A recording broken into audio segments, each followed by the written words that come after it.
Olá, sejam bem-vindos ao especial MyGig Inteligência Artificial, uma conversa sobre um dos grandes temas da atualidade. O que é inteligência artificial, os seus desafios e também as suas vantagens. O meu nome é Luísa Barbosa e é uma grande honra ter aqui em estúdio comigo o jornalista de Ciência e Tecnologia e produtor deste especial, sem o qual nada disto teria acontecido, Hugo Seneca. Bem-vindo. Olá, boa tarde.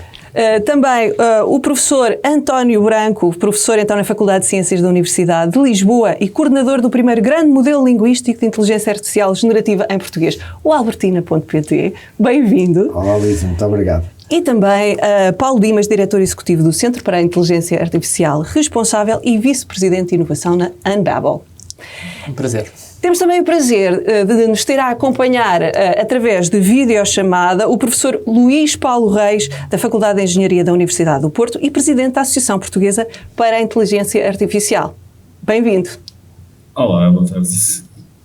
Já deu para perceber que temos então aqui um elenco de luxo e arranjámos aqui as melhores pessoas para elucidar o nosso público sobre este grande tema que de repente chegou às bocas do mundo. E portanto nós quisemos começar com uma pergunta algo provocatória.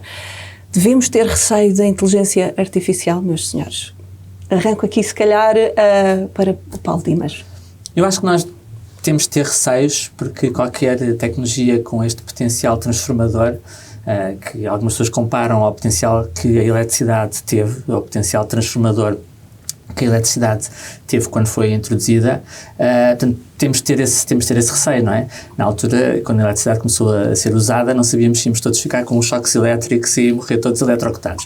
E acho que estamos um bocadinho nessa fase, agora que houve este grande boom, porque de facto a inteligência artificial já vem de trás de há muitos anos, mas o facto que aconteceu agora, e esse foi o facto que nos trouxe aqui hoje, foi o facto de termos o produto de tecnologia mais usado da história da tecnologia, que é o ChatGPT, portanto, aquele que foi usado mais rapidamente da história da tecnologia. Portanto, é para nós, digamos, foi uma surpresa muito grande que esse produto fosse um produto de inteligência artificial.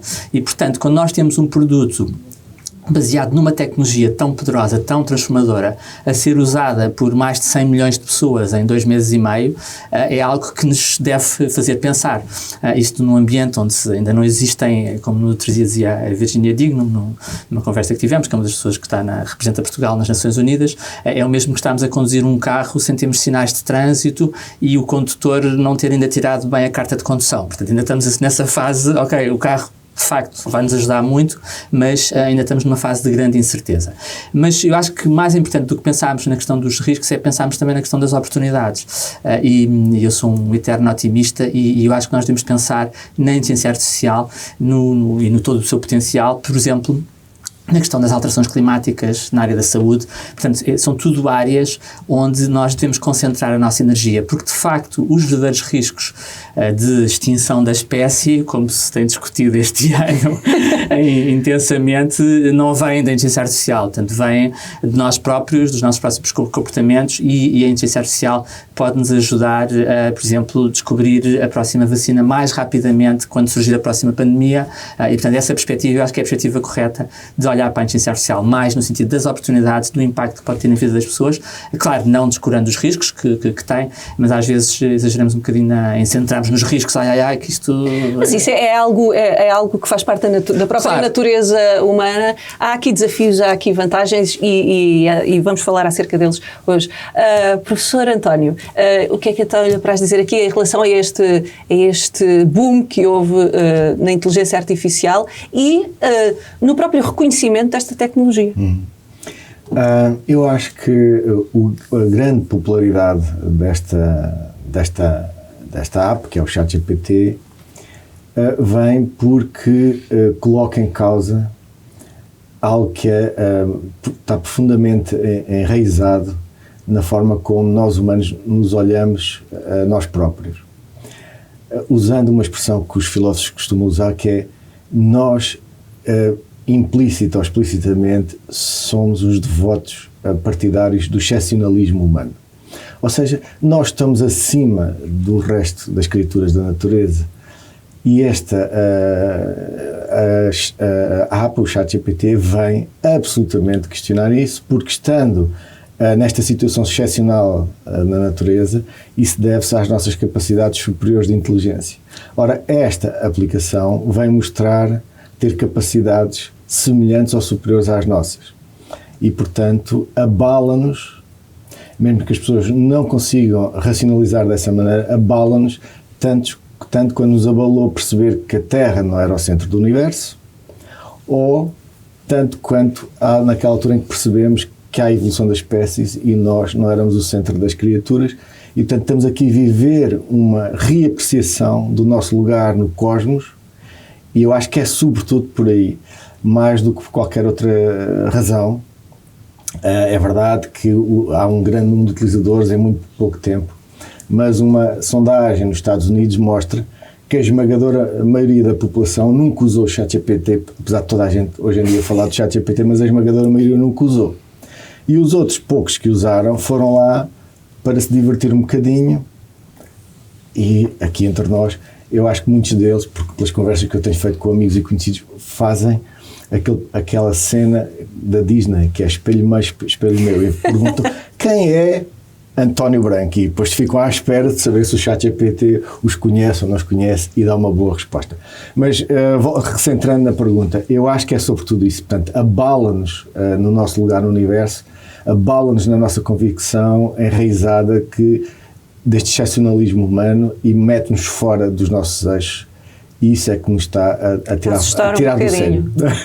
Sim, e é interessante porque as coisas não acontecem num vácuo, e é interessante que isto também esteja a acontecer quando o próprio ambiente nos obriga a pensar nestas questões. Bem, tirando a temperatura aqui um bocadinho à sala, vou aproveitar também para falar com o professor Luís Paulo Reis, para perceber se desse lado temos um otimista ou um pessimista em relação à inteligência artificial.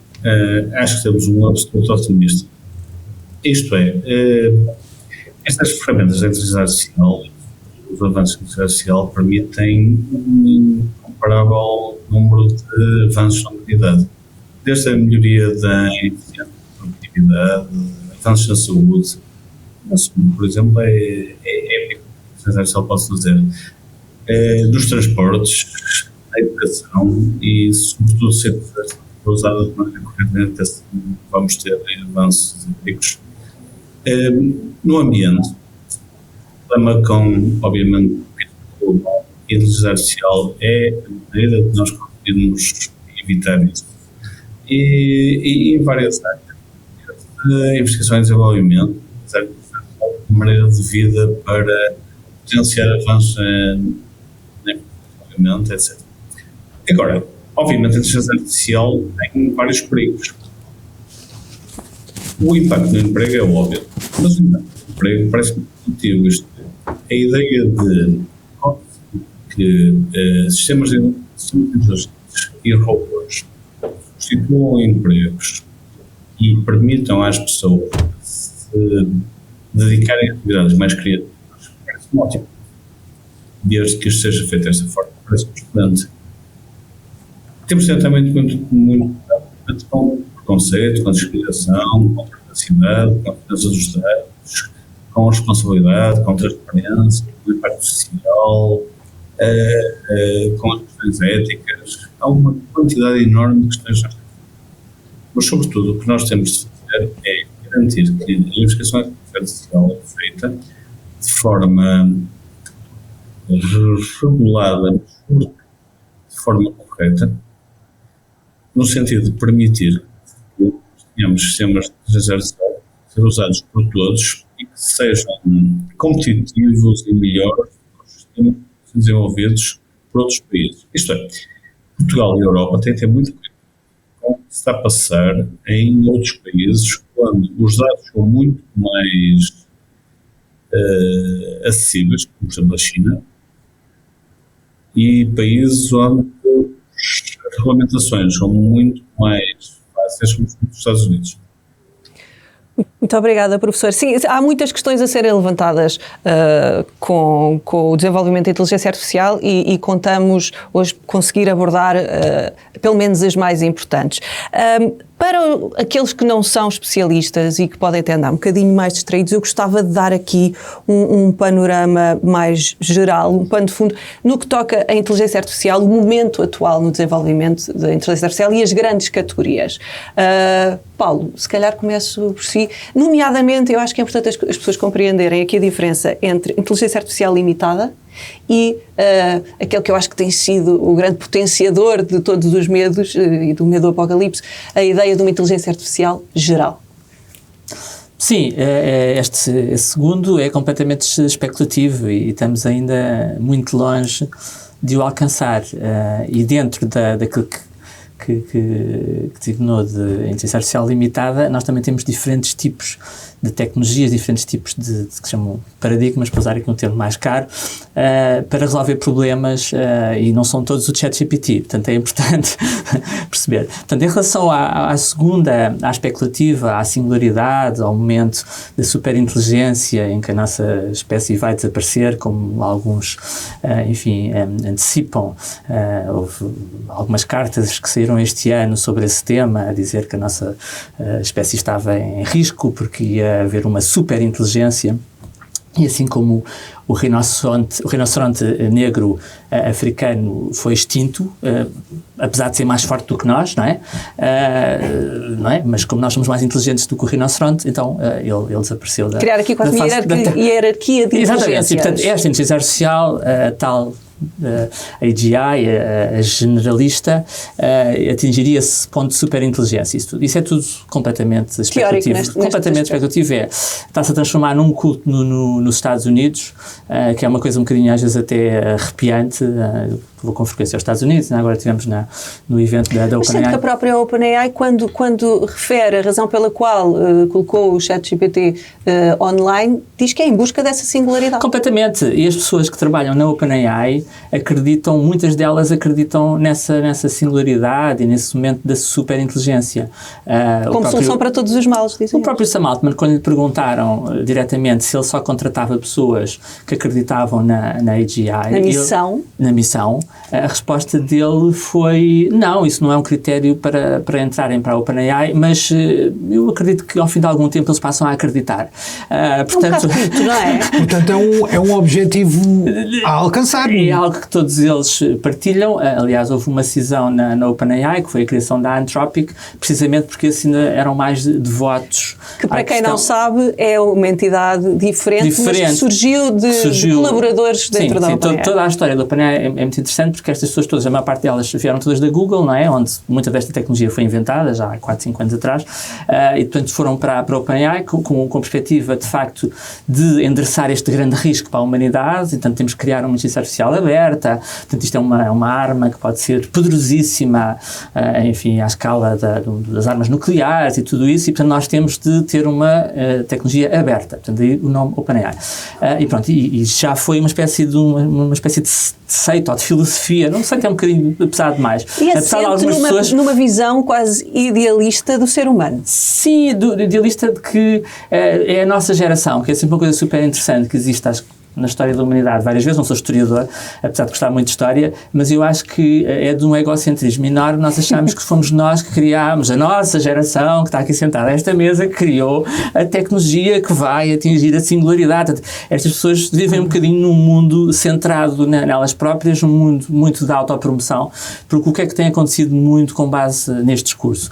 O que tem acontecido é que cada vez há mais receio dos Estados. Houve cimeiras, como por exemplo a cimeira do G7 no Japão, onde saiu um comunicado, a cimeira de Hiroshima, onde saiu um comunicado onde uma das secções da comunidade era sobre inteligência artificial e que estava com tanto texto como das pandemias e das guerras nucleares e das alterações climáticas. Portanto, isto foi inflacionado a um ponto que não tem sustentação nenhuma. E que se calhar estamos a perder aqui a oportunidade de ir a pontos... pensar no lado positivo e estamos a criar... E atuais. E estamos também a criar, e por isso é que é muito perigoso, e temos de ter esta análise mais distanciada deste fenómeno, que é, nós estamos a entrar num contexto de regulação limitadora da inovação, que é, já que há este risco enorme, calma, vamos regular a inteligência artificial ao ponto de projetos de inteligência artificial abertos, que se chama o open source, não é? Em que há uma colaboração aberta entre muitos investigadores, isso calma, eles podem até trabalhar nisso, mas se quiserem fazer alguma coisa que chegue à utilização final, isso tem de passar então por regulação e, portanto, isso mata completamente a inovação por parte das startups mais pequenas. Portanto, nós no Centro para a Inteligência Artificial Responsável, portanto, escrevemos uma carta, agora recentemente há umas semanas, a emitir a nossa posição em relação à regulação nesta área que está a vir da Europa. Isso é um tema que provavelmente vamos falar mais à frente. Mas pronto, isto só para dizer que todo este contexto catastrofista está a levar a que os governos avancem e não, isto é demasiado perigoso, vamos regular e, portanto, os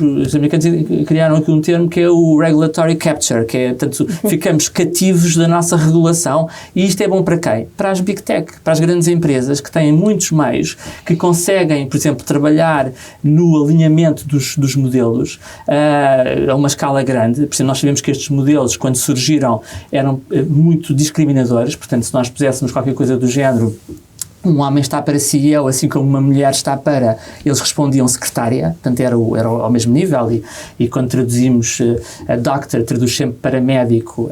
Sim, há um problema de discriminação. E, portanto, o que aconteceu foi aqui um avanço grande na parte daquilo que se chama o alinhamento dos modelos, que é, houve seres humanos que entraram aqui no processo e disseram, não, homens e mulheres são iguais, não vamos discriminar por idades, nem por sexo, não vamos deixar que haja piadas sobre pessoas de raça negra, não vamos, tudo isto foram camadas que foram introduzidas em cima destes modelos que têm um custo muito grande a nível e portanto se isto estiver regulado vai limitar muito os avanços na parte das startups, das empresas mais pequenas e portanto estamos a viver num ambiente que se autoalimenta, portanto quanto mais catástrofes viver, mais regulação há e portanto mais favorece os que existem.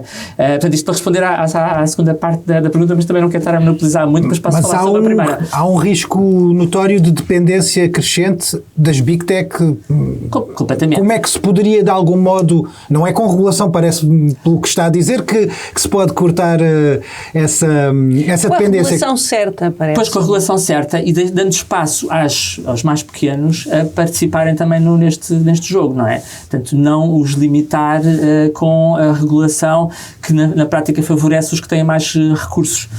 Apesar de isto já ser uma luta muito injusta, porque nós já estamos a falar de escalas completamente diferentes de investimento, portanto, o montante que uma empresa como a OpenAI investe em inteligência artificial generativa, no treino de modelos de grande escala, é 10 vezes mais do que qualquer empresa europeia consegue, não é? E, portanto, já aí já... Então, neste caso, estamos se calhar a destinar ao insucesso projetos como o Albertina ou o Gervásio, que agora foi renomeado para Gervásio, parece-me a mim, corrija-me, professor. É verdade.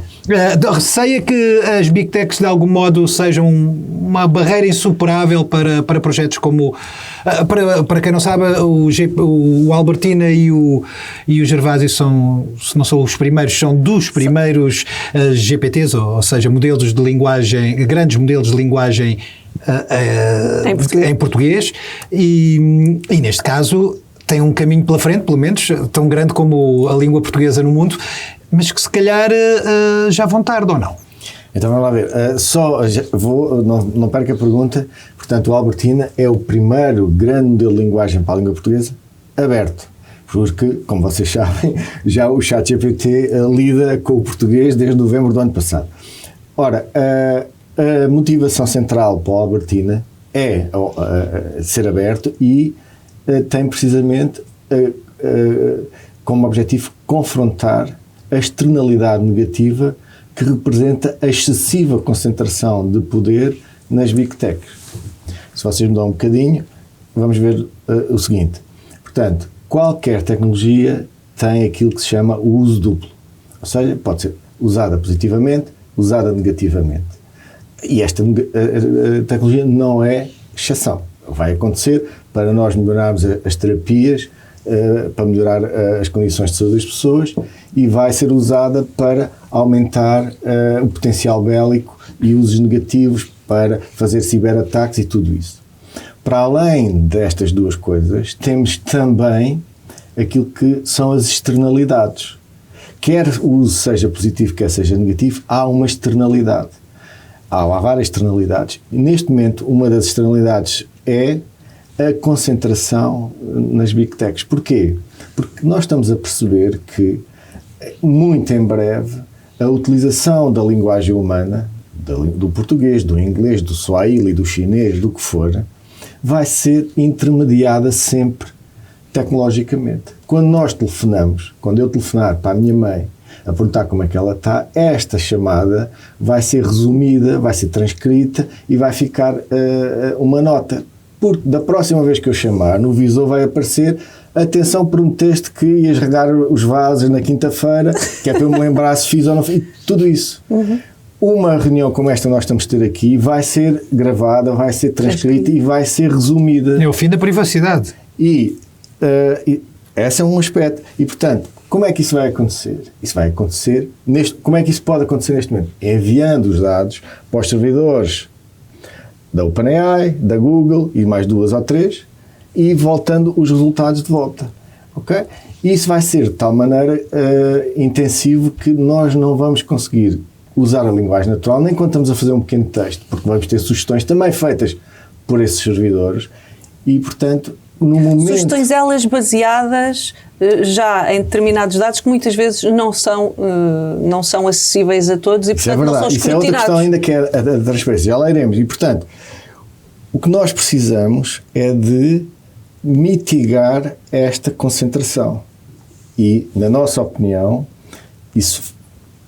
a melhor esperança para mitigar isso é o seguinte: é democratizar a tecnologia, torná-la aberta de maneira a que surjam tantos atores quantos os que forem possíveis explorando esta tecnologia, não só essas 2 ou 3 Big Techs, mas a Anbabel e, para além da Anbabel, todos os departamentos do Estado, organizações, o que for, com fins lucrativos, sem fins lucrativos, para investigação, sem ser para investigação.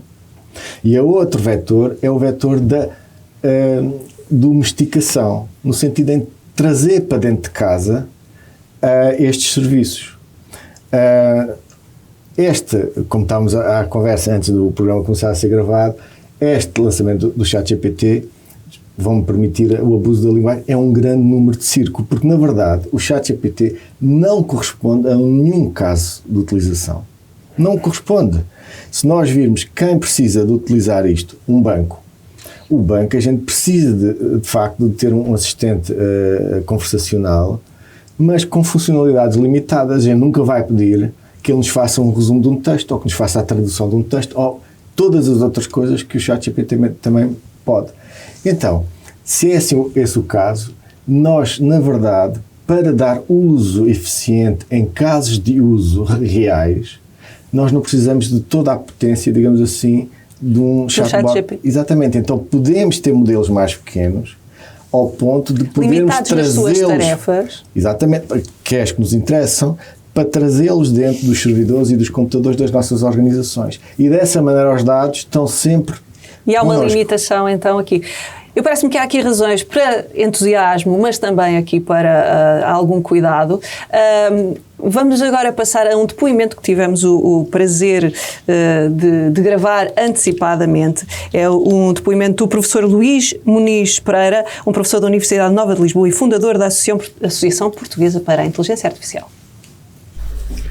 Ora bem, quanto à questão do emprego, ou seja, como é que a inteligência artificial poderá afetar o emprego, eu gostaria de também enfatizar a questão do subemprego, quer dizer, a competição com as máquinas, os algoritmos, com a inteligência artificial, vai fazer baixar, digamos, os salários, porque estão em competição com algo que é muito produtivo, trabalha 24 horas por dia, não tem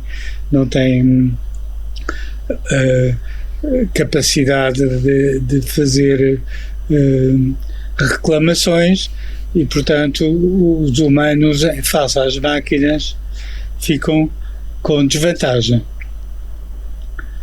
Eu gostava de enfatizar que para encarar esta questão temos que perceber que há níveis cognitivos, ou seja, as atuais máquinas, e por máquinas eu estou a entender os algoritmos, a inteligência artificial, estão agora a entrar nos chamados níveis cognitivos, enquanto que as máquinas de antes substituíam, digamos, a nossa capacidade de manipulação, a nossa capacidade braçal, nas revoluções industriais anteriores. Agora as máquinas estão a entrar naquilo que se chama a nossa capacidade cognitiva, que era um monopólio nosso até agora. Assim, estão ainda no nível mais baixo dessas capacidades cognitivas, que têm a ver com as capacidades de previsão, com a estatística, prever como é que é o futuro, dado que sabemos o passado, como é que se dá uma resposta sabendo quais foram as respostas anteriores. No entanto, haverá empregos que estão mais isolados desta competição, nomeadamente aqueles que estão relacionados com o contacto humano. Por exemplo, o apoio às pessoas séniores, as massagens, os ginásios, a enfermagem. Isso as máquinas não conseguem competir com isso. Também há toda a questão que vai surgir da distribuição dos lucros, quer dizer, a inteligência artificial está a produzir lucros monetários, não apenas lucros de utilidade social, que vão só para aqueles que têm as devidas patentes.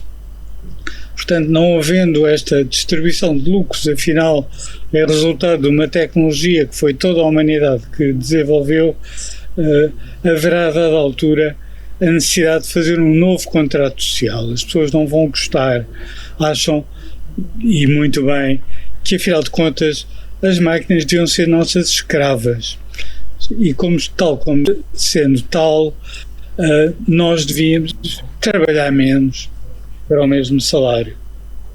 Mas estamos a trabalhar mais e mais intensamente, ou seja, as máquinas estão a produzir uma sociedade que eu chamo algorítmica ou algorrítmica, em que o ritmo é cada vez maior. Em resumo, as mentes digitais estão a serviço de mentes reais cujo interesse é o lucro e passa por funcionalizar os humanos, desvalorizar o trabalho e concentrar a riqueza reproduzida por máquinas apenas em alguns. Julgo que isto levará, a dada altura, a uma sociedade de castas, em que haverá os peritos que sabem tratar das máquinas e controlar as máquinas, e os outros que estão sujeitos a essas mesmas máquinas. Em relação à inteligência artificial e democracia, uma pergunta que me foi feita, acho que há duas questões básicas a terem atenção. É que há um poder não escrutinado.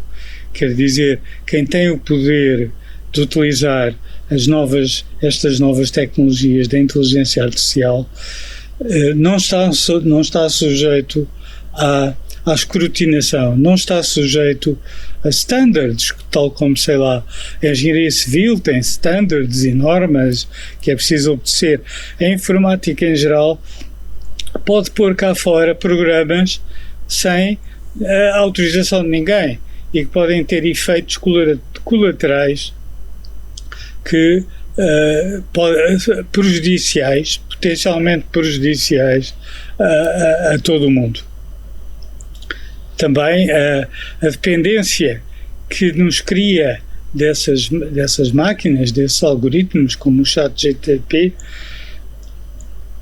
fará com que haja uma diminuição do nosso sentido crítico e um afunilamento das opiniões. Quer dizer, cada vez mais nós vamos usar essas interfaces, esses instrumentos para ter opiniões e deixar ou diminuir a nossa capacidade opinativa. Assim criar-se-ão bolhas de opinião e bolhas de modos de pensar que vão aumentar os conflitos sociais. Caminhamos para uma tecnocracia, se não um totalitarismo cujos instrumentos são estes da inteligência artificial. A inteligência artificial, por si, não é um mal.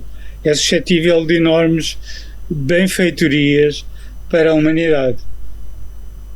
A democracia, no entanto, está em perigo se não houver um controle social, regulador e planetário daquilo que nos pode oferecer. E o que nos pode oferecer é muito se bem ajuizado e de modo a satisfazer a grande maioria dos seres humanos. É esse o cuidado que devemos ter. E assim termino a opinião sobre a democracia. Muito obrigado. Muito obrigada, professor Luís Muniz Pereira. Hugo.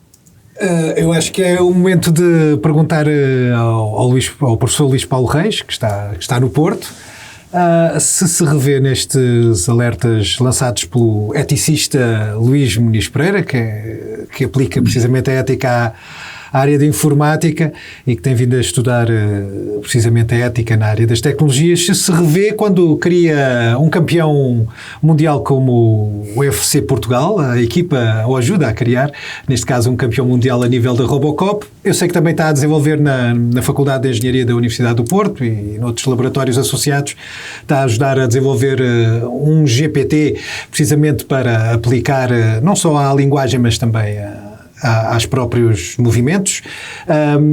Será que quando está a trabalhar nestas tecnologias, ainda ao nível do algoritmo e do tratamento dos dados, tem em conta que se calhar pode estar a contribuir para uma futura ditadura tecnológica ou simplesmente para garantir a supremacia das máquinas face aos humanos, ou esse cuidado não faz parte ainda das atuais preocupações? Hugo, acho que aqui há muitas questões e eu posso começar pelo início. Na verdade, o professor Luís Muniz Pereira foi número 1 da Associação Portuguesa Nacional, que eu sou presidente, mas, sinceramente, eu acho que, embora tenha uma visão muito interessante sobre a ética da IA, mas tem uma visão muito limitada sobre o que é que vai ser a IA no futuro e sobre o que é o AGI no futuro e como vai funcionar. Essa é a minha visão.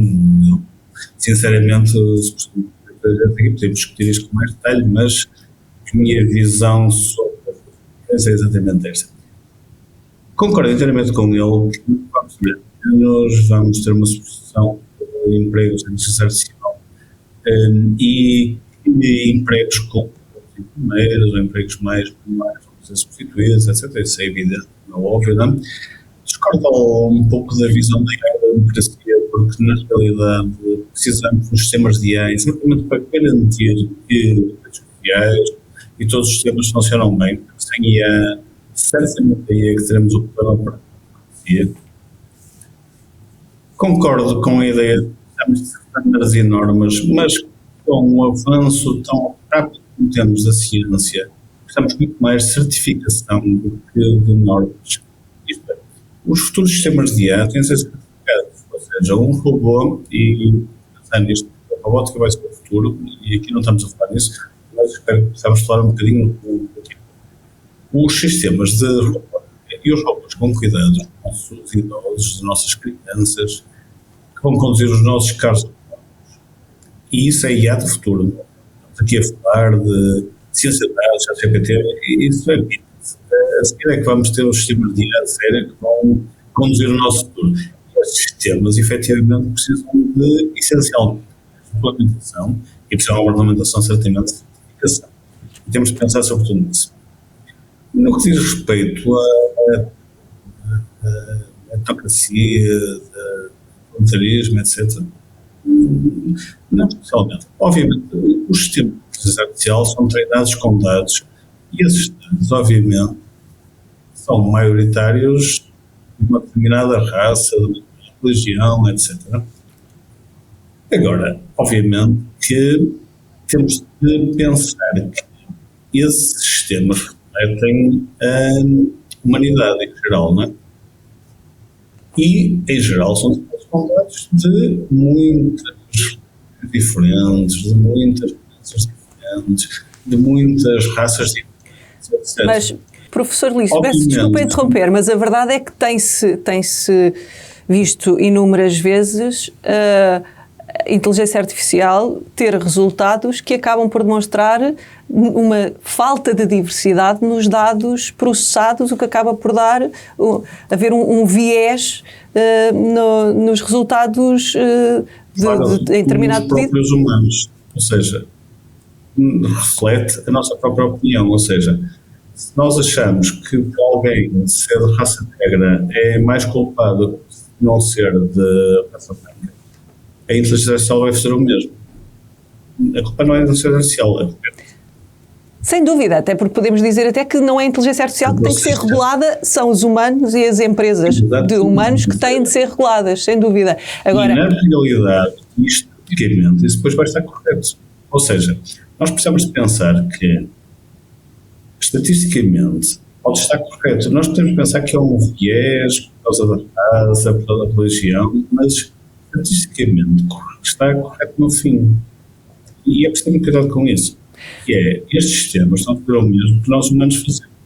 Sem dúvida, mas do aspecto de responsabilidade, e se calhar aqui passo ao nosso convidado Paulo Dimas, no aspecto de uma inteligência artificial responsável, de que forma é que podemos olhar então aqui para o que o professor Luís nos está a dizer, de que, e é verdade, que na realidade é um reflexo da humanidade, neste momento, o estado atual da inteligência artificial, mas como é que vemos então a evolução disto? Não, absolutamente. Estes modelos são um espelho da humanidade.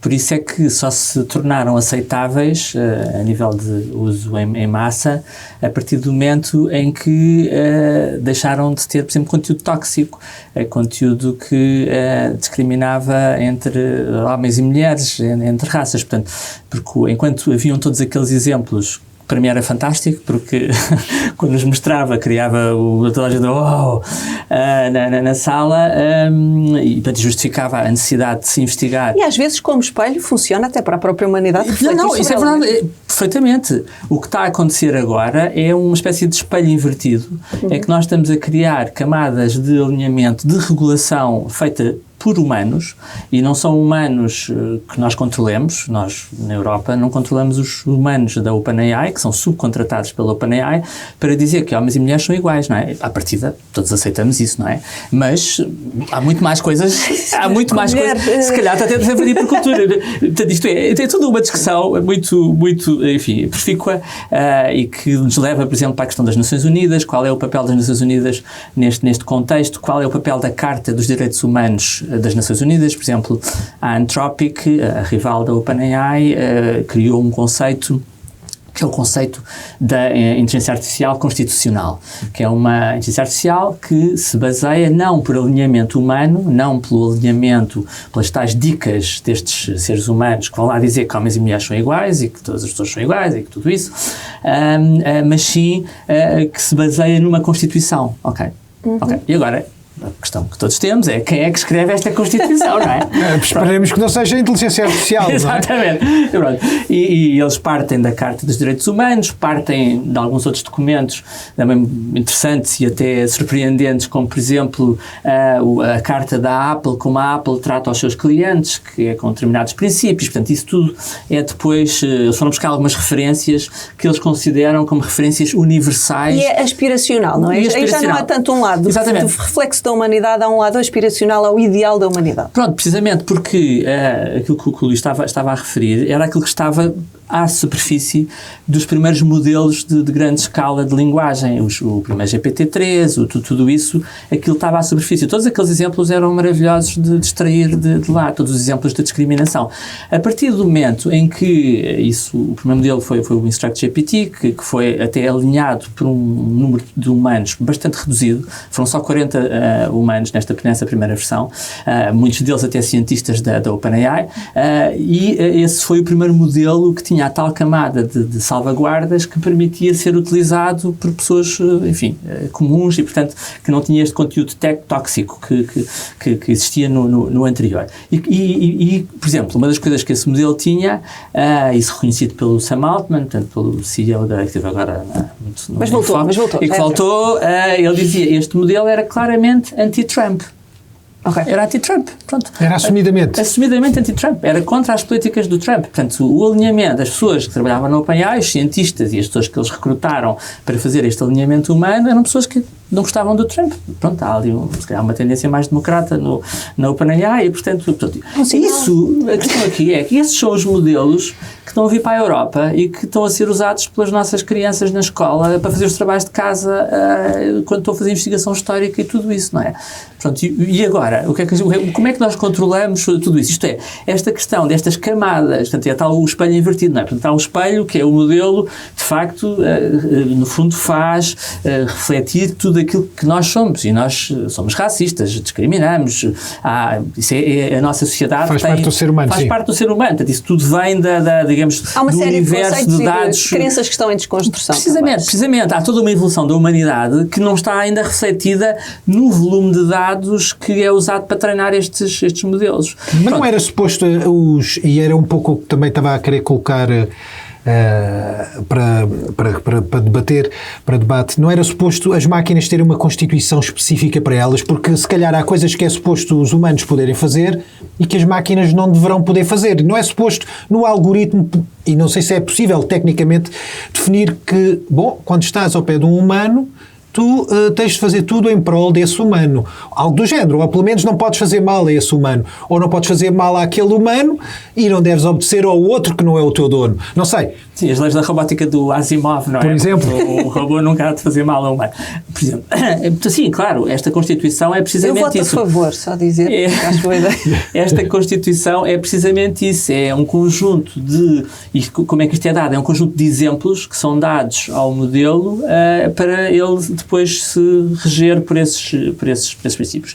A questão é quem é que define estes princípios e ainda assim isto não nos garante o controle absoluto do modelo. Depois temos as questões colaterais, não é? Nós estamos a centrar muito a conversa de hoje, como é óbvio, no ChatGPT e em ferramentas generativas e até já de Deep Learning, mas a verdade é que nós já temos outros exemplos de inteligência artificial, nomeadamente algoritmos de redes sociais, que têm demonstrado ter os seus próprios efeitos nocivos e que foram inesperados, mas que eles já existem. Colocava aqui a pergunta ao professor António se já estamos a par e o que é que pode ainda ser feito para contrariar estes efeitos nocivos em modelos de inteligência artificial que já utilizamos todos os dias, mesmo sem ser generativo. Eu tenho não diria uma visão, mas eu tenho um conjunto de preocupações um bocadinho diferentes destas, porque eu acho que este tipo de preocupações de haver uma constituição para a IA ou de fazermos uma IA bem comportada, etc., reside num equívoco que é: existe a IA, mas não existe a IA.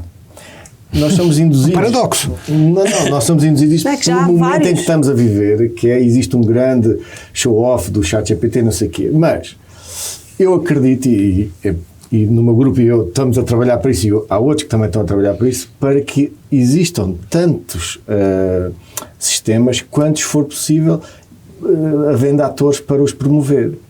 E da mesma maneira que eu, a Luísa e qualquer um de nós frequenta humanos que acham bem serem frequentados, nós também frequentaremos os chatbots que achamos bem serem frequentados. Portanto, se a mim me repugna atitudes sexistas, então eu visitarei chatbots onde essas atitudes não estarão. Mas aí está a dar razão ao professor Luís Muniz Pereira quando diz que vai haver silos de opinião, não é? No fundo, que são isolados. Já existem. Pois. Mas se calhar vai ser exponenciado ou não? Não sei, estou a pôr a consideração. Compreendo. Assim, nós encontramos várias vezes esta ideia de que há silos de opinião. Eu não estou tão certo de que antes de haver a web e antes de haver as redes sociais não houvesse também silos de opinião. Eu sou do tempo em que ao sábado ia com 50 centavos comprar o Diabo Popular para o meu pai, que ele lia depois em casa, e depois eu lia os bonecos e via a banda desenhada. Ora, o meu pai, como todas as outras pessoas, comprava um jornal, ele não comprava o leque todo de jornais para ter uma pluralidade de informação. Ou seja, hoje em dia temos muito mais facilidade de ler várias fontes de informação que tínhamos antes. Portanto, antes as pessoas também alinhavam ou iam ler de certa maneira, as coisas que refletiam a sua oposição, as suas preferências, a sua opinião. Eu acho que hoje acontecerá a mesma coisa. Certamente estamos preocupados pela polarização que estamos a assistir. Um dos fatores que apontam à polarização é as redes sociais, como fazem as pessoas zangadas e fazem as pessoas e o funcionamento de algoritmos nas redes sociais. Mas a verdade é que há mais fatores para além desses.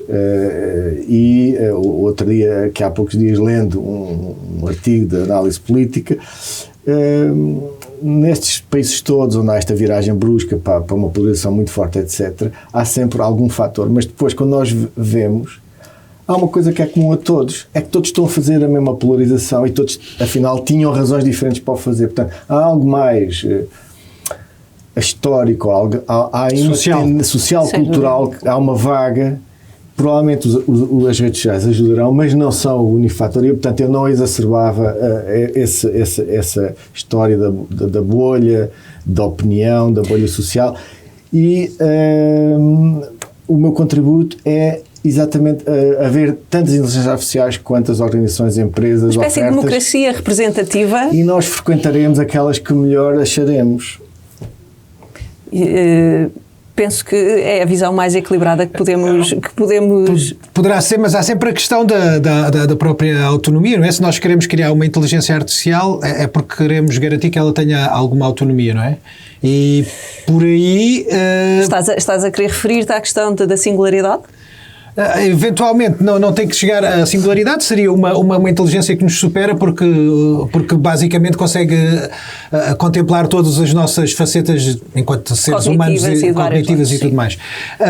Porque na realidade a inteligência artificial limitada para cada sua tarefa já é sobre-humana.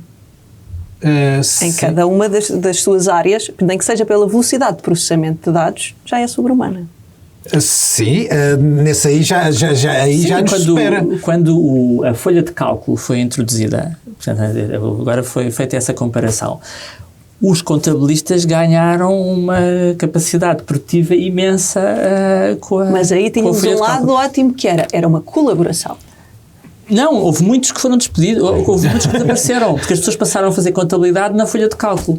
É um fenómeno que tem sido estudado agora, à luz dos avanços na inteligência artificial generativa, que é precisamente que profissões, não é que vão ser de facto transformadas à escala da folha de cálculo para os contabilistas. Paulo, pegando nisso, se me permite, nós temos um vídeo muito interessante da Boston Dynamics, isto também pegando, porque depois do depoimento do professor Luís Muniz Pereira, falámos muito da questão de agora ser mais um lado cognitivo intelectual dessas profissões, mas vamos ver o que é que nós temos aqui da parte da Boston Dynamics.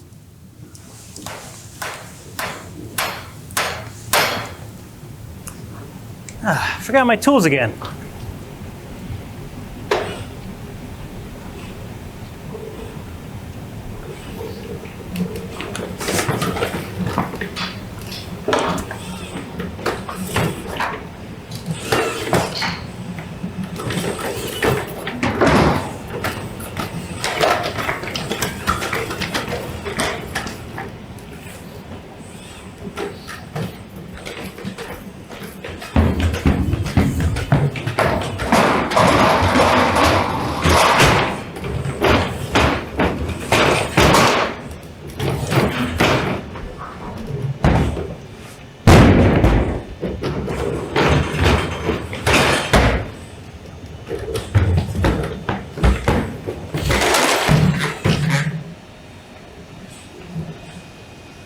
Such a show-off.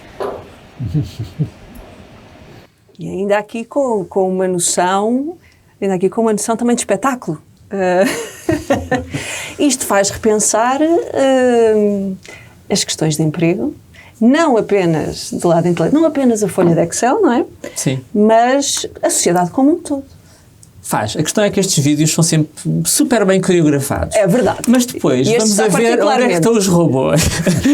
A robótica é uma área super interessante porque, não sei se tem ideia, mas é super difícil a um robô abrir uma porta, a maçaneta de uma porta. É uma das grandes... Mas não há uma capacidade de aprendizagem? A questão é... Porque eu entendo, a Google X tinha tinha, por exemplo, uma mão robótica que durante imenso tempo só estava a tentar apanhar uma bola. Mas é que não se atingiu ainda a mão humana. E há quem diga que é uma injustiça para os robôs, coitados, porque eles não tiveram os milhões de anos de evolução que a nossa espécie tem, não é? Somos aos primórdios. E, portanto, os robôs não conseguem fazer isso. Ao contrário da parte cognitiva, não é? Que essa aí conseguem ir a volumes enormes de dados, não é? E treinar estes grandes modelos e, no fundo, com muitas aspas, ler todos os livros que foram escritos, todas as páginas de internet, da Wikipedia, tudo isso, e então eles aprendem esse conhecimento todo. Na parte da manipulação motora, há limitações ainda que são absolutamente que nos deixam desconcertados. Mas eu acho que temos aqui sim também alguém em direto que eventualmente, pelo que eu sei, porque já o entrevistei no passado, eventualmente terá uma ideia, diferente. Uma previsão diferente, e isso é muito interessante. Luís Paulo, eu lembro-me de falar da última, que não há de ser a última, espero que haja várias entrevistas, mas de uma das últimas vezes que falámos, a sua previsão apontava para que, dentro de 3, 4, 5 anos, talvez tivéssemos robôs em casa com alguma facilidade. Ainda mantém essa previsão depois de ouvir o Paulo Dimas? Será só uma questão de... Será que o problema da maçaneta vai ser resolvido em breve ou não? O problema da maçaneta. Adorei. Mantém essa previsão ao quadrado. Isto é, neste momento, e eu gostava de começar porque eu estive a tentar intervir, mas não consegui, mas o nosso problema, quanto a termos os nossos sistemas de sociedade social supostamente seguirem os nossos valores, nós temos que pensar que temos 3 bilhões de pessoas, quase, que estão na China e na Índia e que não têm os nossos valores. Ou seja, tentamos ter os sistemas que seguem os valores ocidentais. Não sei se é exatamente a maneira correta de fazer isto. E isto exige muita discussão. E isto não foi aqui discutido. Mas agora, passando para esta parte, obviamente que no futuro nós vamos ter os nossos sistemas, vão ser sistemas que vão estar embarcados em máquina. E precisamos de pensar exatamente o que vamos fazer. A robótica, o campo da engenharia, se dedica para o projeto de construção, de programação de robôs, máquinas autónomas, não é? Para interagir com o ambiente e que, integrado com estes novos modelos de IA, dão origem aos robôs inteligentes. Os robôs são capazes de interagir com o ambiente e aprender com o ambiente. E neste momento nós temos uma área interessante. São os GPTs para robótica, o RT1, o RT2 da Google, que já mostraram que os robôs são capazes de usar modelos parecidos com os modelos que mostraram que a linguagem é um problema trivial. E, desculpem, mas a linguagem é um problema trivial, isto é, estes modelos de linguagem mostraram que a linguagem é um problema trivial, isto é, um sistema de IA consegue compreender a linguagem em qualquer língua e dar texto adequado para resolver um determinado problema no outro língua. A linguagem é um problema muito simples, mas a robótica e os gestos, eu ser capaz de executar movimentos, não só há pouco um enfermeiro ser capaz de ter tarefas, é um problema muito mais complicado. Mas o que se verifica é que realmente estamos a chegar lá. E isso é uma área que pensar exatamente. Ou seja, a inteligência artificial, neste momento, pode ser usada claramente para esta área. Num futuro muito próprio. Nós vamos ter robôs com inteligência artificial embarcada. Isto é, nós já costumamos a ter modelos de estes large language models, o António falou, embarcados e definidos partes específicas, etc. Já não é difícil, ou seja, não precisamos de um modelo que é o GPT, que está na OpenAI, nós temos o nosso próprio modelo, nós estamos a usar imensos nos nossos projetos na Faculdade de Engenharia da Universidade do Porto, e estão embarcados e estão nos nossos servidores e aprendem com os nossos dados. Mas no futuro nós vamos ter robôs com IA embarcada, ser capazes de usar aprendizagem profunda por reforço, como estes próprio ChatGPT foi capaz de fazer, para se tornarem cada vez mais inteligentes. São os robôs, vão participar no nosso cotidiano em tarefas, o cuidar de crianças, cuidar de idosos, realizar atividades domésticas, com implicações que vão ser muito significativas e que vão exigir pensar bem o que é que vai fazer para isto. Eu peço desculpa, é só porque agora há aqui um lado, o professor falou agora de robôs a cuidarem de crianças e de idosos. E há aqui um lado que pessoalmente me assusta. O que? Desculpa? Muito em breve. Mas há aqui um lado que me assusta, especialmente dada a vaga de problemas de saúde mental que nós já vivemos, muitos deles com base em questões de conexão humana, de falta de conexão humana que se vive.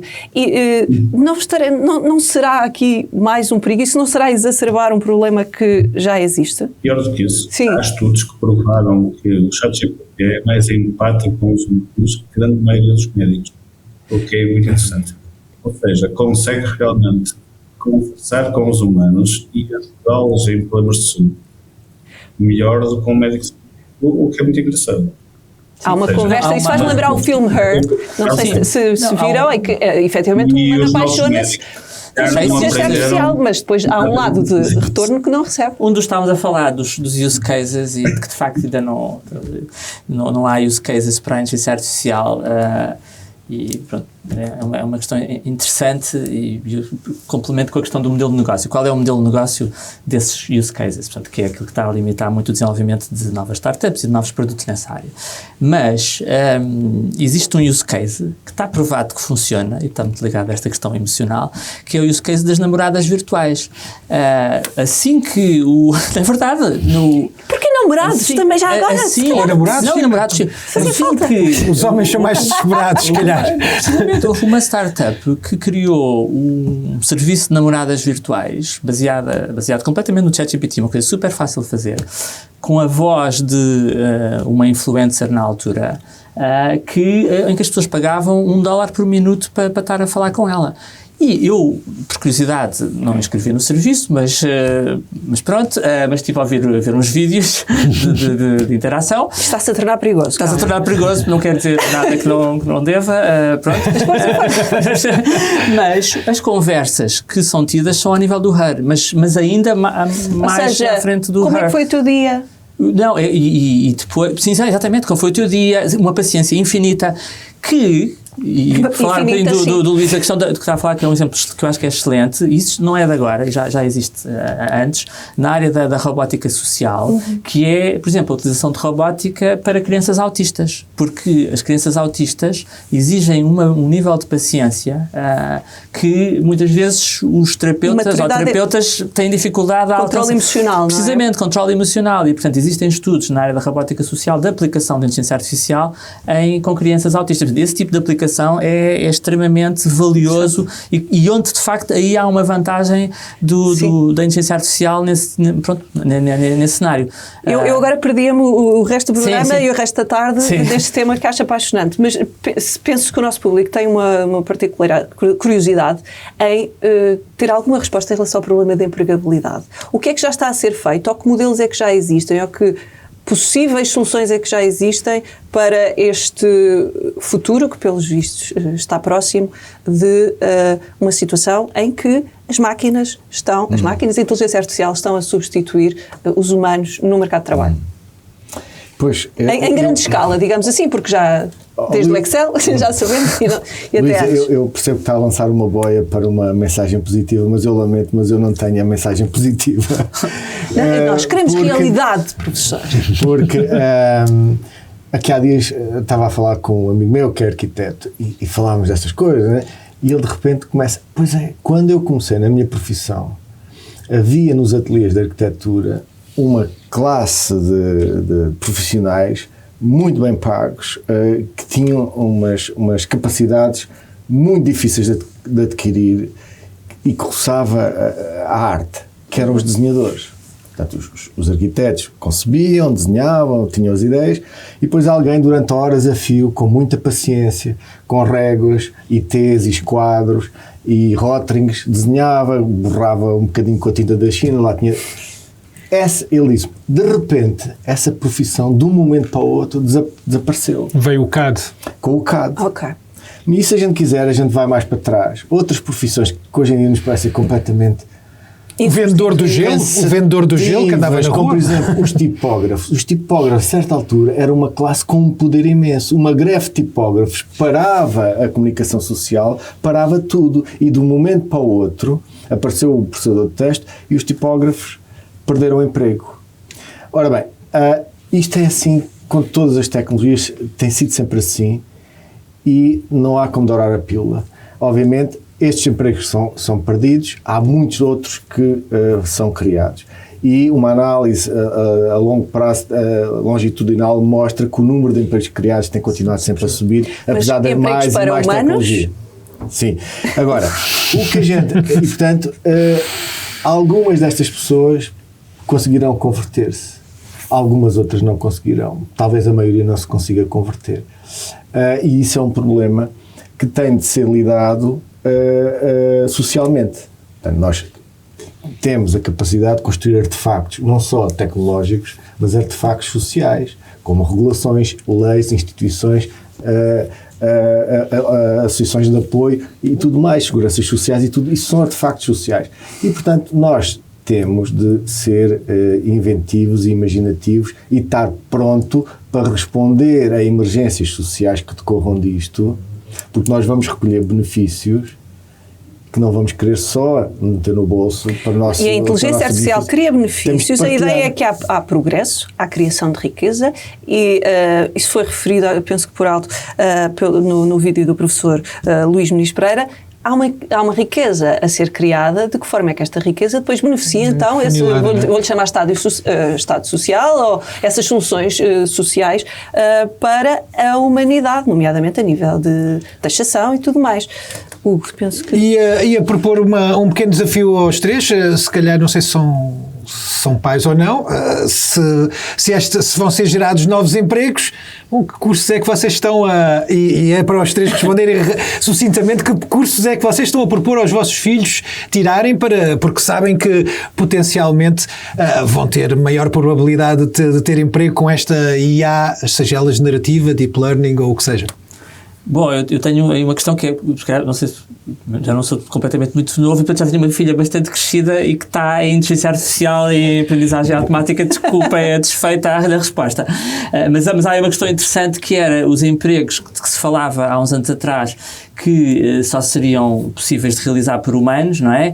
Todos aqueles empregos que tinham a ver com criatividade, com geração de imagem, esses empregos neste momento estão a ser transformados de uma forma muito profunda, não necessariamente no sentido de substituir os designers, os ilustradores, não é? Os tais desenhadores que eram usados nos ateliês de arquitetura, mas eu vejo que a inteligência artificial permite, por exemplo, gerar todas as imagens que nós queremos quando estamos a fazer uma apresentação sem necessidade de pedir a um ilustrador. Esses são os empregos que estão em risco. Agora eu pergunto, aqueles, porque nós sabemos que há o copo cheio e o copo meio vazio, ou o copo cheio, sim, o copo meio cheio e o meio vazio, e nós estamos aqui no meio. Agora passamos ali que gostávamos de saber quais seriam os empregos que eu vejo que têm potencial, força. Lamento, mas nós somos os pais modernos, nós não impomos nada. Não estava à espera. Foi uma... Não, eu estava a dizer para sugerir. Não vou escapar à pergunta, mas a verdade é que quase todos os dias eu tenho pessoas ou que trabalham comigo, ou familiares, ou amigos, e quando eles percebem que eu sou da inteligência artificial, agora mesmo é que eu venho a pessoa certa e fazem a mesma pergunta. Mas, e o que é que eu tenho a dizer? O que eu tenho a dizer é o óbvio. O que tem mais promessa de futuro é a informática. O que é que eu podia dizer de outro? Vamos então ali à última interveniente. Luís Paulo, que sugestões poderia dar para uma profissão com potencial depois da inteligência artificial? Mas antes de falar sobre isso, se eu só dar aqui 2 ou 3 notas, a ideia da inteligência artificial que pode realmente libertar muito tempo para os humanos. Isto é, esta ideia que a inteligência artificial tirar o emprego aos humanos é falsa. Isto porquê? Porque se realmente temos a inteligência artificial consegue poupar tempo, vai-nos dar valor económico para os humanos terem um emprego melhor. Ou seja, esta ideia é falsa. Ou seja, vai automatizar as tarefas repetitivas, vai permitir um aumento total da produtividade em tarefas físicas e intelectuais. Obviamente vai propiciar uma mudança do tipo de emprego, vai substituir alguns empregos, mas vai gerar os novos empregos que todos estamos com IA, e por isso criamos a nova licenciatura e ciência de dados na Universidade do Porto, que é o com a melhor nota de acesso de todos os mais de 100 cursos de informática das tecnologias. Vai, obviamente, ter um trabalho, obviamente, porque a inteligência artificial e a robótica este programa não está direcionado para isso, mas calhar daqui a uns anos vão ver a versão do programa direcionado para isso. Vamos ter desafios e transições nas formas de trabalho. E temos de pensar que, realmente, o panorama do... Nós criamos na Universidade do Porto a licença de ciência de dados que parecia um projeto pioneiro, e achava que era útil ter uma licença de inteligência artificial. Há 4 anos atrás, quando eu me lembrei disto, isto era uma ideia completamente peregrina. Mas depois toda a gente pensa que íamos ter criado uma licença tudo igual. E então já apareceram mais 2 no fim. Mas há 4 anos atrás as pessoas pensavam, e ninguém sabe que apareceu já o GPT-1 e vai aparecer o GPT-2 e depois o 3 e o 3.5 e o 4. Ninguém sabe. Obviamente quem trabalha na área sabe disso e sabe para que isto vai, não é? E o que eu estou a dizer da robótica, ou seja, no futuro nós vamos ter cursos de robótica e sistemas inteligentes que vão criar exatamente os profissionais que vão trabalhar com os sistemas inteligentes e robótica, isto é, com os robôs que vão cuidar das nossas crianças, com todos os equipamentos inteligentes das nossas casas, com os nossos carros autónomos, etc. Isso vai ser o futuro. Bom, eu que conheço os 3 e que estão aqui sim na mesa e que não me vão levar a mal e que sou muito mais ignorante do que vocês 3 sobre o tema, não estou convencido porque nenhum dos 3 me conseguiu de indicar uma profissão específica com grande potencial, tirando o Luís Paulo que fala de quem trabalhar com robótica. E lembro ao professor António que há vários despedimentos na área de programação nas Big Techs e ao nível dos milhares. Não estás a ajudar à esperança. Não estou convicto. Não, eu acredito, eu tenho esperança e acredito que há uma solução. E depois há outra questão que eu queria colocar também ao Luís Paulo, que eu sei que é o mais otimista e eu tenho que fazer o meu papel de advogado do diabo, apesar de não ser, mas tenho que fazer este papel precisamente para aumentar o debate e a massa crítica. Ao Luís Paulo, ia-lhe perguntar como é que, ou melhor, vou voltar aqui sim, há 2, 3 semanas houve a Web Summit aqui em Lisboa e vi o senhor, o líder da Neurorobotics, cujo nome agora me falha, mas que lhe chamou a atenção a uma coisa interessante. Um robô, quando está a trabalhar com um ser humano, nem lhe toca. Está ensinado a não tocar num ser humano, seja o que for, aconteça o que acontecer, essa é uma regra. Como é que se garante a coabitação, e eu estou-lhe a perguntar isto voltando atrás ao vídeo da Boston Dynamics, como é que se garante esta coabitação entre robôs e entidades virtuais e seres humanos? Isso é muito complicado. Eu tenho já escrito muitas vezes sobre isso, não é? Mas nós temos que ter cuidado que os robôs têm de ser seguros e confiáveis, têm de ser sujeitos a testes extensivos para a sua certificação antes possam ser usados em ambientes domésticos, etc. E os robôs em ambientes domésticos, por exemplo, têm acesso a informações pessoais e íntimas, por exemplo. Temos de ter muito cuidado exatamente nisso, não é? Todas as questões de apoio, armazenamento, uso de dados, etc. E, sobretudo, o que eu perguntar, a forma como os robôs interagem com os humanos, especialmente com as crianças e idosos, é crucial. E isto vai ser, obviamente, como ainda estamos a chegar aqui, está muito discutido, mas todas as políticas, questões de design empático, limites de interação, garantias que os robôs não vão ter o contacto humano, mas sim complementar, são essenciais. Mas isto é a seguir, não é? Estamos aqui a discutir a IA, não estamos a discutir essa parte, mas temos que começar já a pensar nisto, não é? Porque à medida que os robôs vão tornar mais integrados na sociedade, talvez vão precisar de educação sobre como interagir com estas máquinas, como usar máquinas inteligentes, robôs, carros autónomos, todas as questões legais e éticas sobre responsabilidade, sobre culpa, sobre erros dos robôs.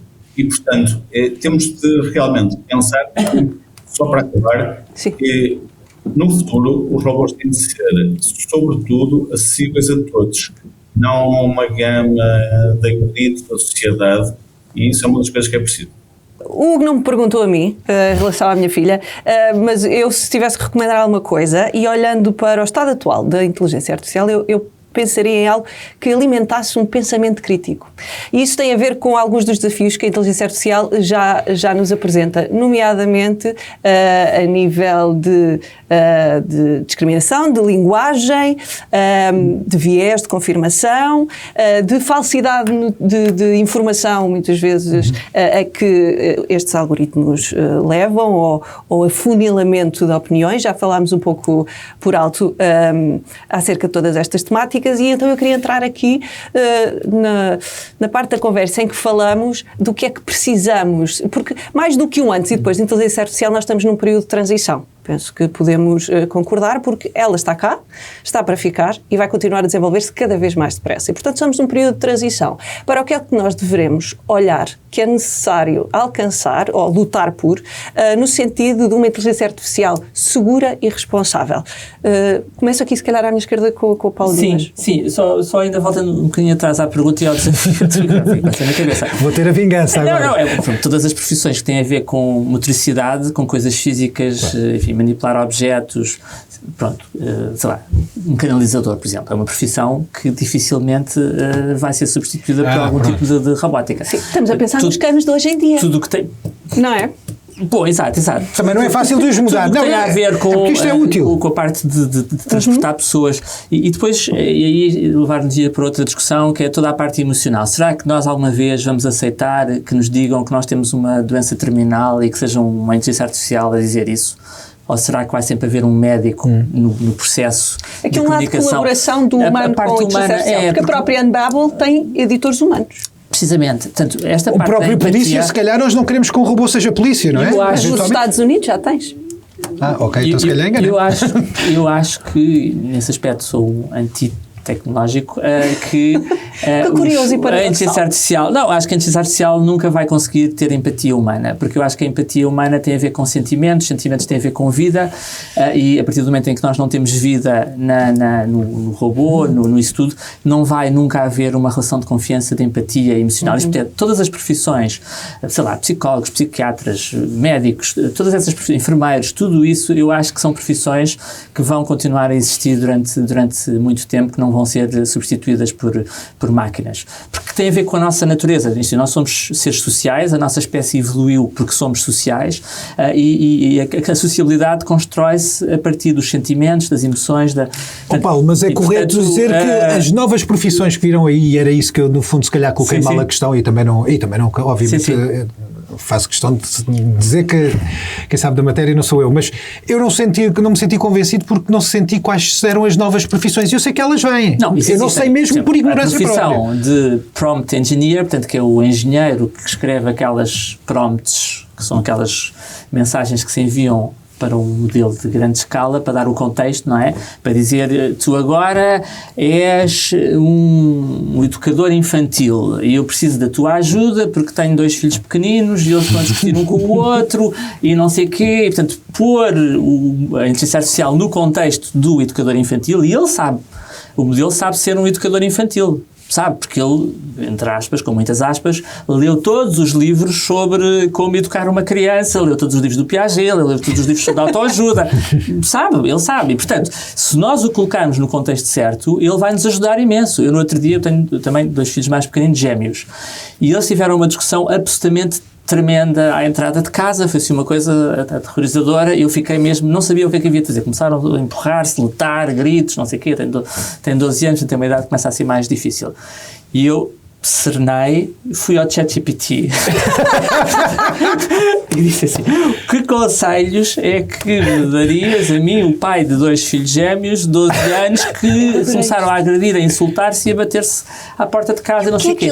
E ele respondeu, a primeira coisa foi, primeiro, não ter calma e falar serenamente. Depois, não culpar nenhum deles pelo acontecimento. Terceiro, portanto, deu-me uma lista que poderia estar a ser... Quem diria que o ChatGPT era fã de parentalidade consciente? Pronto. Qual é o desafio aqui? E essa é que é a nova profissão. É como é que nós pomos um modelo destes neste contexto, não é? O que é que nós temos de lhe dizer para ele entrar neste contexto, não é? Mas não podemos deixar passar. Resultou na altura? Eu acho que sim. Eu acho que resultou. Primeiro, fiquei logo mais calmo porque tive ali um conselho. Não, tive uma resposta, tive logo ali um momento de ajuda e fiquei lá, ok, espera, calma, isto afinal, e estava muito exaltado, porque aquilo tinha sido bastante violento. E então, e comecei a seguir, e depois de facto comecei a perceber, de facto faz sentido falar separadamente com cada um deles, portanto não falar ao mesmo tempo com os dois, portanto ter um momento de, pronto, e isto foi através da tal prompt, não é, do tal contexto que eu lhe dei, expliquei tudo muito bem. Isto é tão interessante, porque pegando em algo que há pouco o professor António Branco disse, da questão de onde é que nos obriga-nos a recolocar-nos no mundo e no cosmos. E é engraçado como o desenvolvimento da inteligência artificial está-nos a obrigar a desenvolvermos a nós próprios de forma mais humana. Ou não? Mais humana e mais responsável, porque neste momento nós somos responsáveis por uma ferramenta que vai ser sobre-humana. E aí entramos na questão da sustentabilidade também, não é? Bem, vou aqui, nós entramos necessariamente na questão, não faz mal, mas vamos voltar a ela. De qualquer forma, entrou aqui num tema que nos leva ao vídeo do professor Paulo Castro, do Centro de Filosofia das Ciências da Universidade de Lisboa. Uma inteligência artificial pode ter consciência, penso eu, quer dizer, no sentido de si mesma, mas será sempre uma experiência diferente da nossa, no sentido que a nossa experiência subjetiva, aquela experiência que cada um tem de si mesmo quando experimenta esse processo da consciência, esse tipo de experiência poderá ser diferente numa estrutura completamente diferente dela também. De que modo é que a consciência pode emergir num ser biológico ou numa estrutura artificial, numa inteligência artificial? É algo que de facto ainda não se sabe. É um problema complicado, difícil e que, enfim, alguma reflexão leva a considerar que é preciso pressupor ou que uma das condições suficientes para que isso possa acontecer é que que existe um sistema nervoso capaz de coletar informação sobre o meio ambiente e sobre o estado interno do ser, que existe um cérebro capaz de integrar e processar essa informação e que exista também um corpo tal que a entidade consciente possa atuar sobre o mundo. Claro que uma inteligência artificial pode reconhecer a existência de sentimentos num ser humano simplesmente porque é capaz de reconhecer os padrões comportamentais que são exibidos quando a pessoa tem esses sentimentos, por exemplo, na face, na postura do corpo, etc. Mas o problema, quer dizer, será outro problema considerar se uma inteligência artificial pode ela própria ter sentimentos. Diria que só uma inteligência artificial com consciência é que pode experimentar efetivamente sentimentos ou emoções. Aliás, como diz António Damasio, os sentimentos são experiências espontaneamente conscientes. Portanto, existe aqui uma correlação muito forte entre a possibilidade de ter emoções ou de experimentar sentimentos e a presença de uma experiência consciente naquilo que seria então um sistema artificial. E enfim, é isso que me apraz dizer. Professor António Branco, as máquinas, no seu entender, podem desenvolver uma consciência com base nas percepções que têm, na recolha de dados que estão à sua volta, tendo em conta que os vários sistemas já podem recolher a informação que está nos repositórios das bases de dados, também têm cada vez mais sensores, não é? Reconhecer esses mesmos padrões. Os sensores conseguem trabalhar imagens, isso não é também uma consciência? Não. A pergunta é se as máquinas podem ter consciência. Estamos a pensar nos sistemas de inteligência artificial. A pergunta não vai ser sim nem não. A resposta não vai ser sim nem não, portanto não fiquem em suspenso porque já sabem não vai ser sim nem não. Deixem-me começar por partilhar enfim, a problemática. A minha experiência que eu já tenho de investigação ao longo de muitos anos, e na minha área eu trabalho no processamento de linguagem natural e já passámos por 2 ou 3 revoluções científicas ou mudanças de paradigma. E já me acostumei a, na emergência de uma mudança de paradigma, virem pessoas fazer uma análise das condições de possibilidade. Então, analisam o que é que nós sabemos sobre a linguagem e que é assim, e portanto, face a isso, concluem que não é possível tratá-la de outra maneira, a não ser aquela que já vinha sendo tratada. E depois, passados uns meses, afinal mostra-se que é. Portanto, eu nunca arriscaria dizer que a inteligência artificial nunca poderá ou não pode ter consciência. Eu não arriscaria. Agora, o que também junto, para além disto, não creio que neste momento isso exista, mas o que eu acrescentaria também é nós sabemos muito pouco acerca do que é a consciência nos seres humanos, pela sua própria natureza. O cérebro é o seu próprio universo desconhecido. Ora, a consciência é uma experiência subjetiva e, por definição, é inacessível a outros. Eu acredito que cada um de vocês, os três, tenha consciência, agora, mas eu não tenho evidência verdadeira. Eu tenho evidência que vocês são pessoas inteligentes, porque fizeram atos que externamente, claramente, são inteligentes. Fico honrado por isso. Mas a consciência, não. E, portanto, é algo interno que ainda nos está bastante desconhecido. Portanto, se nós não conhecemos quais são os processos em nós próprios, como seres humanos, que asseguram a consciência, como é que nós conseguimos saber se eles existem em outros seres naturais ou artificiais ou extraterrestres, por exemplo? A prova de consciência, é isso? Para além disso, será que também existe consciência de outra forma que não a nossa consciência nos seres humanos? Então, o problema ainda era mais complicado, porque seja, nós, na nossa forma consciente, nós não conseguimos identificar critérios da frição, que para depois os verificarmos noutros seres. Se houver ainda outras formas de consciência, ainda estamos mais longe de fazer. Portanto, é uma problemática muito complexa. Ligada a outras áreas. E eu percebo que as pessoas estejam interessadas nisto porque remete para a questão da singularidade, não? E da ética da forma de tratamento com os sistemas de inteligência artificial. Porque não é só como é que vamos ser tratados pela inteligência artificial, como vamos mas havendo respeitar consciência. ou não obrigações que nós temos ou não temos obrigações éticas para com esses sistemas. E os direitos universais do autómato, é isso que está a dizer? Por aí. Mas é que aí não será um autómato. A ficção científica tem algumas virtudes. Uma das virtudes é muitas vezes fazer-nos pensar em cenários que não nos ocorriam. E eu lembro de um filme do Spielberg muito interessante que se chama IA, que é a inteligência artificial, em que justamente há um pequeno rapaz, que é um sistema de inteligência artificial, é um robô. E cria-se entre os personagens e ele, os outros personagens e ele, uma relação de intenso afeto, porque ele vem substituir um filho que não existe, etc, etc.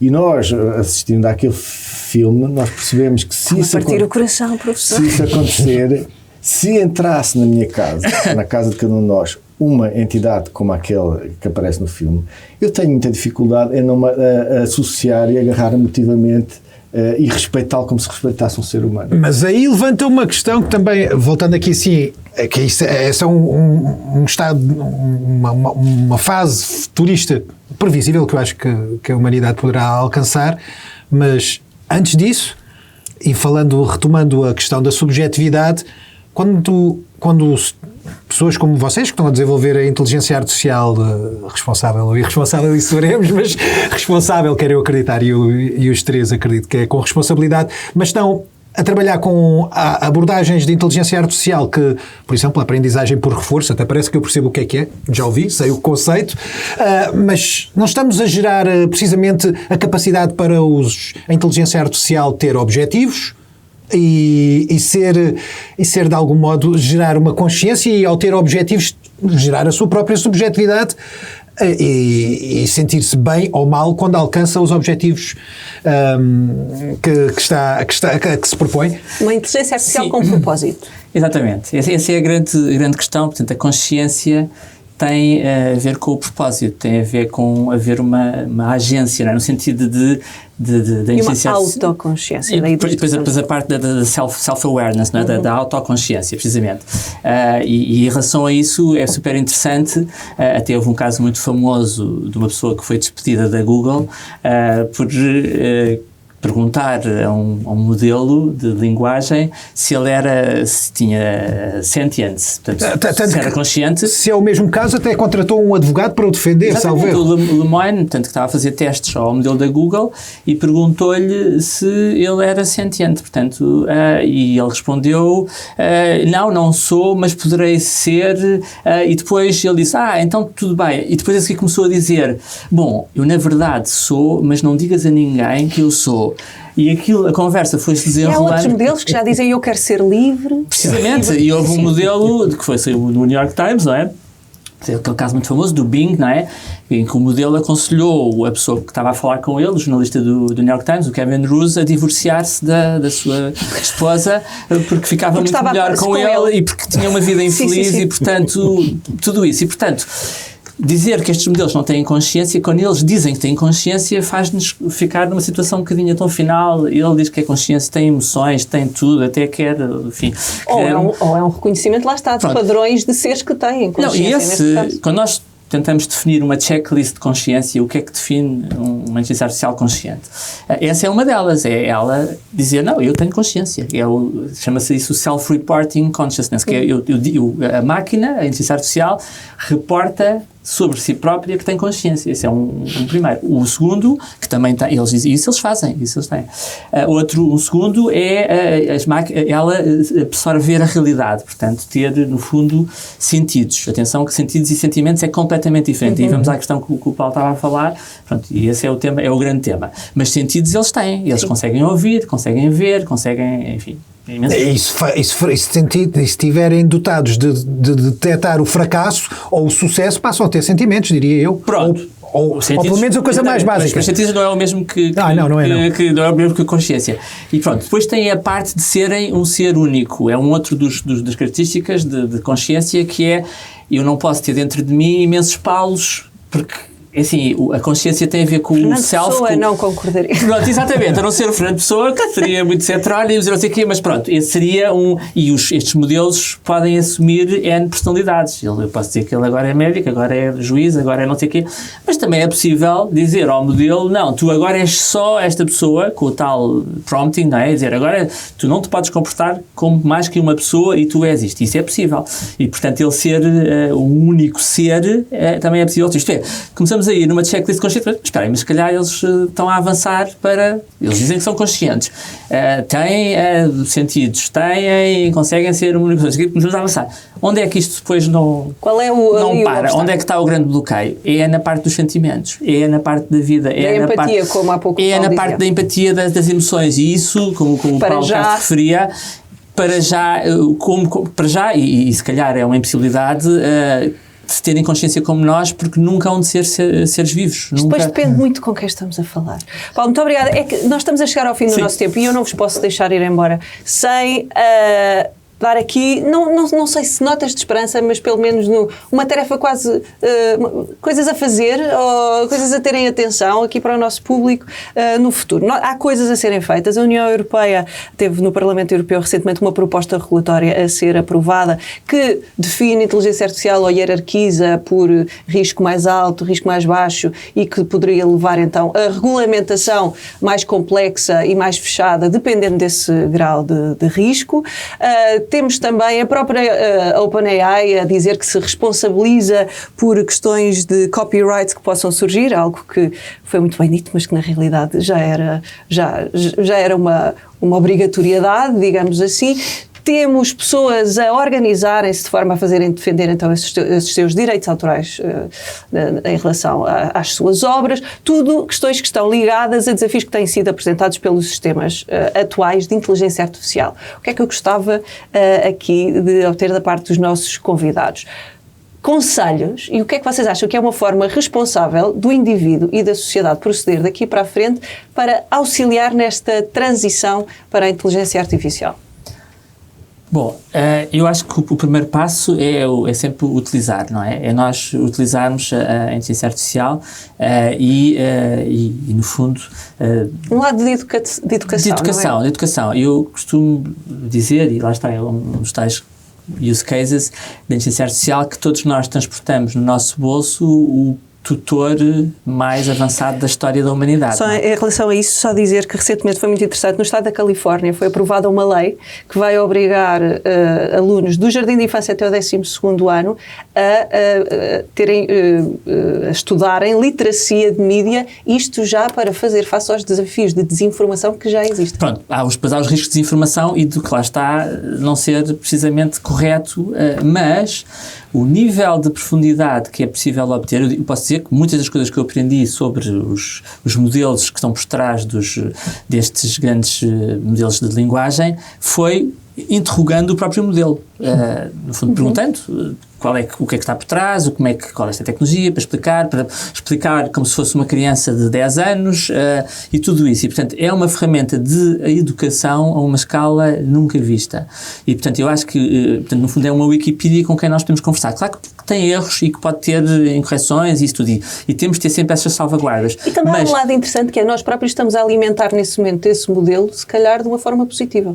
Sim, acabamos sempre por estar para gerar dados indiretamente, mas como ferramenta educativa é absolutamente transformadora, tem de ser bem usada e claro que tem de haver avanços na questão da factualidade, não é? Daquilo que diz, portanto, todas as questões da explicabilidade, por exemplo, que é uma das áreas de investigação em que nós estamos a trabalhar no consórcio para a inteligência artificial responsável, que é o facto de quando o modelo erra, nos poder explicar porque é que errou e com isso nós podemos dar-lhe feedback para ele da próxima vez não errar, vamos perceber, e que é um grande desafio científico ainda por resolver. Portanto, eu diria que começaria por aí, pela parte da educação. Depois, como sociedade, eu acho que a parte da regulação são os tais sinais de trânsito que estão a faltar. Portanto, nós neste momento temos o tal carro que está a ser conduzido por um piloto ou por um condutor que ainda não tirou a carta há muito tempo e que ainda tem muitas dúvidas. Mas nem sequer temos sinais na estrada. Ainda nem temos sinais na estrada, portanto, ele não sabe onde é que há de parar isso tudo. E, portanto, essa parte da regulação é muito importante.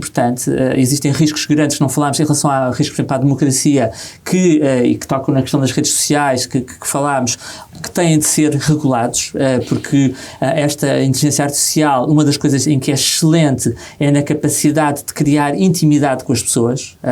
Nós conseguimos chegar a um nível de intimidade extremamente elevado, portanto, e as pessoas podem começar a confiar neste tipo de chatbots para os mais diversos fins. Por exemplo, um exemplo que eu vi num podcast é de alguém que estava a mudar de sexo e não tinha apoio da parte da família e todas as noites interagia com o ChatGPT para ter um reforço para essa mudança de sexo. Isso é muito interessante porque é quase um lado de mais do que deixar que o medo oriente a nossa ligação a esta tecnologia, a curiosidade, talvez. A curiosidade, explorar, exatamente.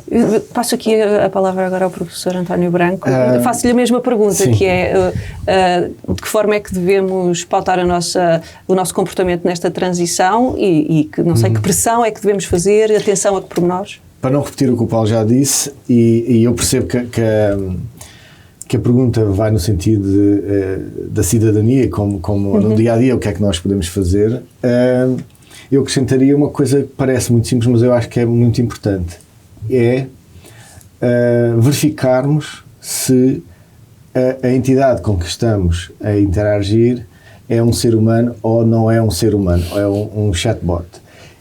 Para além disso, exigir que seja obrigatório todos os chatbots que entrem no espaço público seja obrigatório que eles se identifiquem como tal. Em relação a isso, só dizer que o YouTube aprovou recentemente novas regras, conteúdos onde tenha intervindo inteligência artificial na sua concepção vai passar a ter um tag para estarem devidamente identificados e também vai ser mais fácil retirar conteúdos que tenham feito a utilização da voz ou da imagem de alguém sem autorização. Se cada um de nós criar essa pressão e essa exigência, eu acho que isso se vai concretizar e isso é uma medida salutar para uma boa higiene de utilização destes sistemas. Ou seja, queixarmos quando é caso para isso é muito importante, fazer saber que algo aqui não está bem, até para que a regulamentação que seja criada seja melhor. Vou ao nosso convidado que está em videochamada, professor Luís, ainda temos, a mesma pergunta em relação ao que temos aqui no futuro desta regulamentação e da nossa interação com a inteligência artificial. Isto nós temos de ter uma ideia de que nós temos muitos tipos de consciência, desde a consciência humana, a consciência animal e esta consciência artificial. Não é? E com a evolução tecnológica acelerada e com realmente esta neurociência, compreensão de consciência e com esta IA que nós temos em redes neuronais artificiais, mas que nós acabamos de ser inspirados do cérebro humano, devemos estar muito próximos de ser uma consciência artificial. Não me vou alongar com isto, este assunto já acabou há pouco, mas relativamente ao que estamos agora aqui a discutir, como é que nós realmente devemos alterar o nosso comportamento agora nesta transição para a robótica? Há muitas coisas que nós temos de fazer. Uma delas é garantir que mantemos uma educação e uma aprendizagem contínua. Porquê? Porque grande parte das coisas e da ciência, dos próprios métodos de trabalho, do trabalho, vai evoluir e vai mudar muito. Garantir que em todas as camadas da sociedade nós temos que garantir uma educação e aprendizagem contínua. Temos que garantir também um bocado ética em geral e a ideia de usar a AI e a robótica de uma maneira com ética. Temos que garantir que temos capacidade de adaptação e flexibilidade a estes novos domínios. Porquê? O nosso mundo vai mudar muito nos próximos anos. Eu estava há pouco a dizer, até no chat, que as pessoas não conhecem, mas se derem episódios no RT1 e no RT2 e no que são os GPTs para robótica, vão perceber que estes nossos modelos de linguagem, é uma coisa tão simples, vão em 2 ou 3 anos transformar a robótica e os gestos e os movimentos dos robôs em coisas igualmente simples. As pessoas não têm ideia nenhuma disto, assim como há 3 anos atrás ninguém falava do ChatGPT porque não tinha ideia nenhuma, ninguém sabia que já era o GPT-1, o GPT-2, portanto as pessoas, só quando apareceu o ChatGPT que se lembraram, isto é fantástico. Isto foi quando toda a gente começou a usar, mas os cientistas têm de pensar um pouco antes, e daqui a 3 anos o RT1 e o RT2 e todos os sistemas de GPTs para robótica vão transformar o mundo que nós conhecemos num mundo completamente diferente. Eu gostava só de deixar isto como mensagem final. Ou seja, os robôs vão ser capazes de aprender a executar tarefas e depois, utilizando, para além de GPTs para robótica, usando a aprendizagem por força profunda, que também foi usado no ChatGPT, refinar esses movimentos e ser capazes de realmente aprender em contínuo com uma inteligência artificial embarcada. E isto é o futuro, e as pessoas têm é exatamente disto, o que é o futuro? Não discutir o presente, porque o presente da IA é hoje, mas amanhã e daqui a um ano as coisas são diferentes. Ok, mas no entanto desconhecidas, o que complica um pouco a discussão. Eu quero... Não são tão desconhecidas, são desconhecidas para quem não percebe, ou seja, toda a gente fala disto, mas os cientistas sabem o que é que se vai passar e têm uma ideia clara. Agora, os novos, como eu costumo chamar, os novos cristãos da IA, são as pessoas, quer dizer, eu sou presidente da Associação para a Inteligência Artificial, mas os novos cristãos da IA são pessoas que repentinamente apareceram e que são grandes cientistas da inteligência artificial, certamente não sabem o que se vai passar no futuro. Nem as pessoas que apareceram, somos grandes cientistas de robótica, mas não são. Porquê? Porque nunca fizeram robótica na vida. Ou seja, são pessoas que utilizam IA e robótica, ou seja, os cientistas que criam estes sistemas, que criam os sistemas de IA, que criam os sistemas de robótica, sabem perfeitamente o que é que se vai passar no futuro. Quem usa isto, obviamente que não. Muito obrigada, professor. Quero agradecer aos nossos 3 convidados pela vossa presença, pelos vossos inputs. Muito obrigada neste esforço de educação, então, do público em geral, no que é a inteligência artificial e qual o caminho. Foi essencial a vossa presença. Muito obrigada. Muito obrigada também ao Hugo. Sem ti, nada disto tinha sido possível. Muito obrigado pela tua presença e também aqui pela organização deste momento. Eu penso que, fazendo aqui parte da equipa da MyGig, o que me ocorre dizer é, com grande poder vem grande responsabilidade e acho que é uma máxima que no que toca à inteligência artificial faz todo sentido. Muito obrigada a quem esteve deste lado. Eu espero que aqui a conversa tenha sido um pouco mais elucidativa e vos desafiem em casa a pensarem um pouco mais e se calhar conhecerem um pouco melhor a inteligência artificial. Até à próxima.